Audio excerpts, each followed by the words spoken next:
चालू हो गया काजल? हाँ हो गया।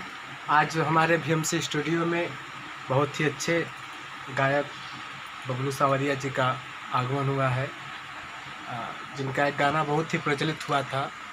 कई एल्बम्स इनके हिट थे, लेकिन एक गाना बहुत प्रसिद्ध था और सुपर डुपर हिट भी था, बर्फ़ के पानी रगड़तानी राजा हो अपना चीज़ पे। तो भैया के मुखारबिन से हम लोग आज सुनेंगे भी और उनको जानेंगे भी।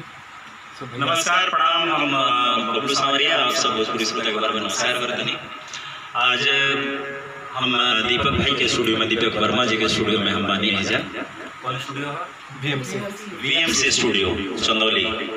बड़ा अच्छा लगा, इनका काम बहुत ही अच्छा है, बहुत ही प्यारा है। मेरे कामर सॉन्ग और बहुत ही बैक टू बैक लोकगीत सॉन्ग आने वाले हैं इनके म्यूजिक से।